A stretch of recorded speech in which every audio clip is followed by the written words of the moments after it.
Hi there, I'm Drew Badger, the world's #1 English fluency guide, and it is a pleasure to welcome you to another advanced listening practice lesson. Very quickly, if you are new to this series, I recommend you go back and watch our previous episodes in other series where you can focus on things like grammar or phrasal verbs, and you don't have to listen to me speaking too quickly like I do in this series. So if you're understanding that and you're ready to begin, let's get into the lesson.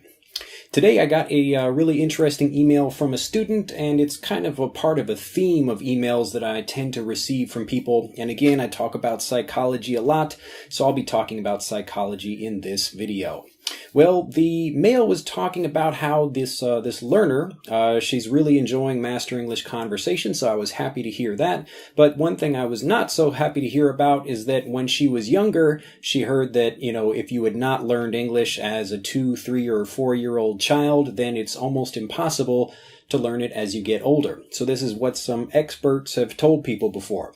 Now I have to be kind of careful about this topic because I am an expert about my particular thing, my particular field, which happens to be fluency, and specifically speaking confidence. So not just being able to speak the language, but how can you get out and meet people that you don't know and start conversations with them and be able to actually speak confidently. So that's my expertise in what I do. But what I like to be very specific about is that I only try to talk to learners about what they can do, and I really I don't know, maybe you can correct me if I'm wrong, if you've heard me say this before, but I rarely ever, if ever, tell people what they can't do.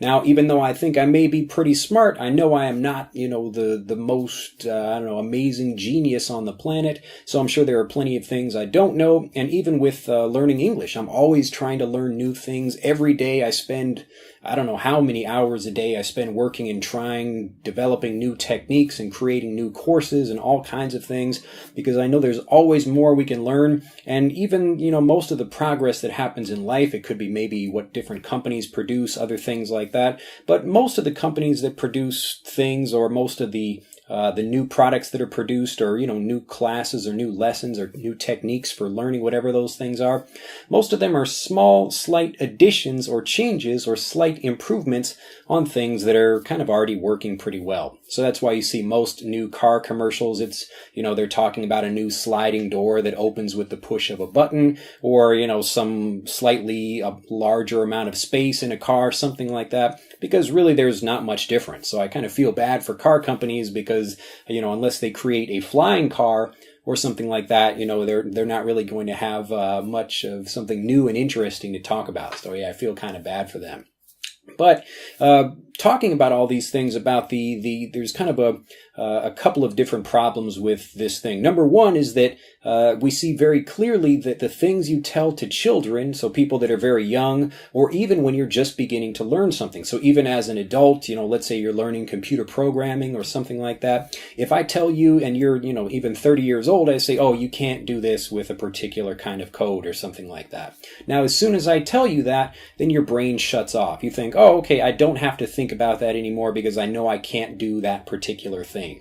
And that anytime you hear that word can't, it closes your mind off. And I believe I've talked about this before. I made another advanced listening practice lesson about this, where I was talking about the kind of language you should be using with your kids. So I was giving the example after I'd spoken with a friend of mine about, he actually just had his son. And so I have a daughter, and we were talking about how we'd be raising them. And we were talking about whether or not you should use curse words, so things like fuck and shit and other things like that in front of your children. And we both agreed, well, maybe it's not such a bad idea to use those things, but there's obviously worse things you could do. But the more important thing was not really saying anything like, oh, you can't do that, like especially we don't have enough money, so we're not able to afford this kind of thing, or something like that. So you're really not supposed to be, or at least in my opinion, or our opinion when we were discussing it, instead of thinking about what you can or can't do, you begin with how. Or you begin with kind of like what you want, and then the how comes from that. So you decide, okay, I'd really like to purchase that expensive car, and maybe I don't have enough money right now, but if I begin thinking about how I can purchase something and really focus on the thing that I want, the path to getting that thing makes itself available to me.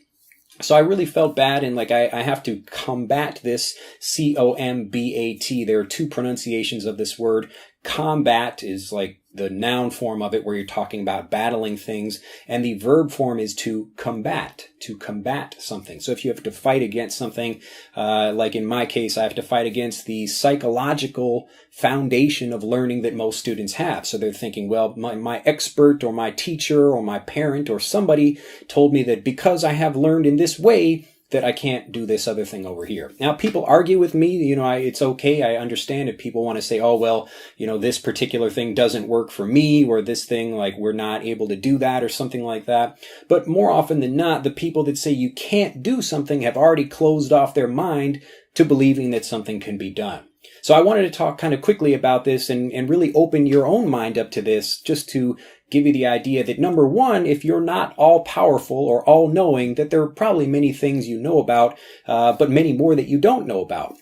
So it kind of behooves you, this word to behoove, it like means that, you should do something. I'm kind of recommending it to you, but it behooves you to keep your mind open and to try listening to new things, even if they sound a little bit strange or weird, because this is how we learn. And I often have to talk about this because the way I teach people is quite a bit different from what people are normally used to when they're thinking about learning a language.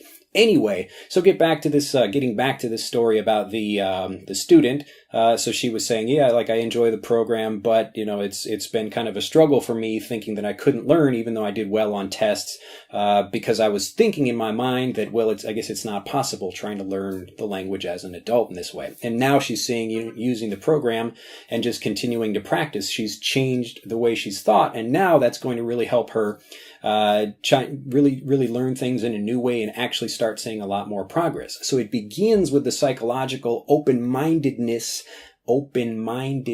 to keep your mind open and be willing to try new things. And then that's where the progress comes from. So once you believe you can do something, or at least you're open to the possibility of it, that's when things start to take off. Now, there are lots of experts in things, and basically the way expertise happens is that you develop, you do something a long time and you begin to learn like really, really tiny things about that, that it's a good thing because it teaches you a lot about how to do something. So I know all these like very, very tiny things about fluency, and like I don't even talk about, like 1/10 of all the things I know about it just from having practiced it and learning about new things. And like I said before, that's what I spend my time doing. It's just like a passion of mine to help people learn, and I really enjoy this problem of how can we take all the people on the planet and help them get fluent if they want to.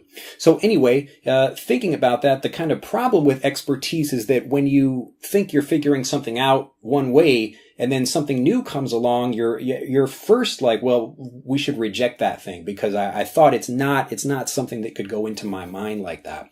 So even as an expert myself, I have to be very careful about that. And that's exactly why I don't say, oh, you can't do that. So if a learner comes to me and says, oh, like, I really enjoy your method, but maybe I learned something from some other thing, I say, fantastic. That's great. I don't think that like my method is like the only way to learn the language and there's nothing else you can do. So lots of different people try different things, and I think that's fantastic. It's just a way that you should continue to keep your mind open, and that's the thing that's going to help you get fluent, because the more your mind is open, the more you're open to trying different things. And then like a scientist, you experiment and try a couple of different things, see what works, and you continue what does work and then discontinue what doesn't.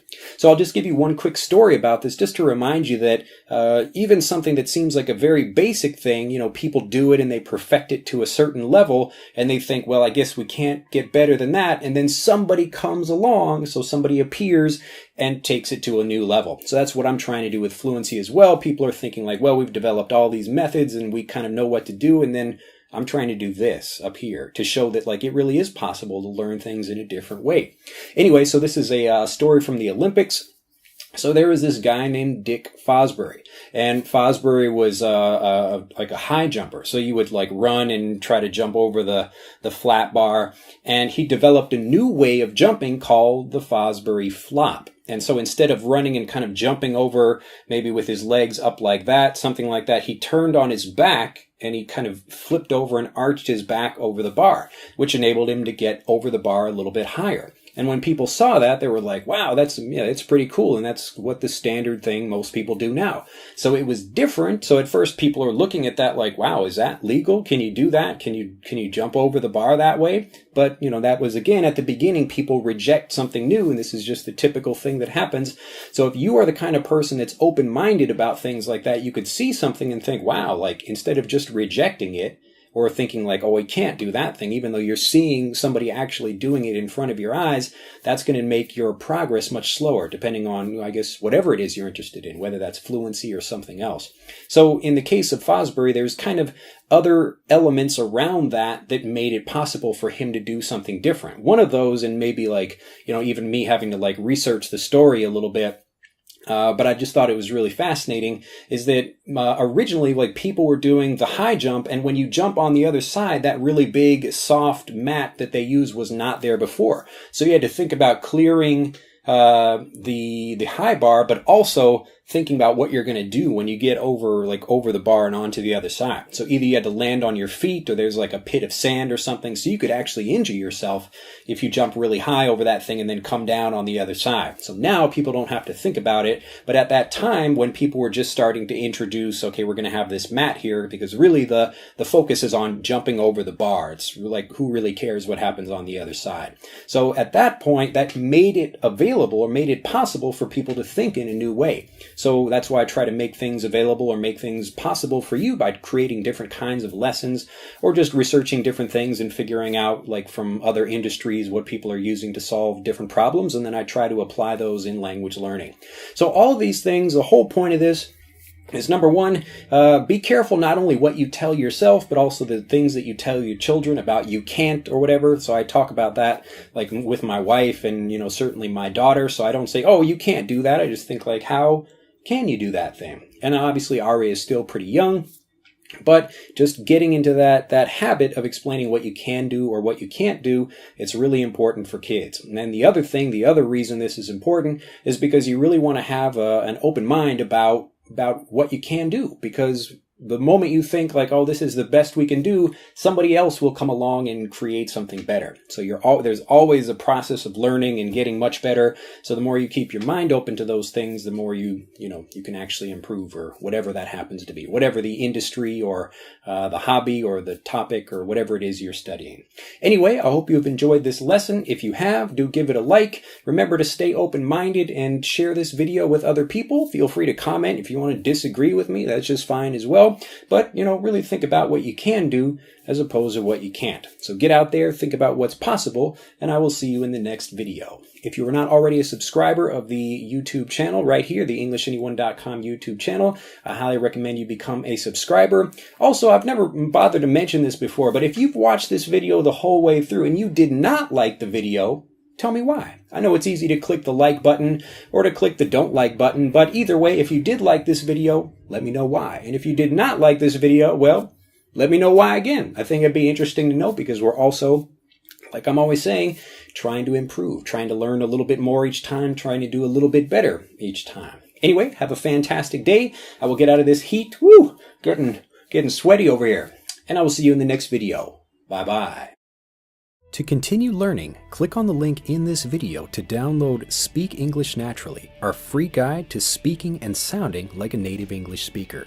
The guide reveals the 3 most important kinds of conversational English you must learn if you want to sound native, and will help you experience instant improvement in your fluency and speaking confidence. To download your free guide on a mobile device, click on the link in the upper right of this video. To download your free guide from a computer, click on the link in the lower right of this video. I look forward to seeing you in the guide.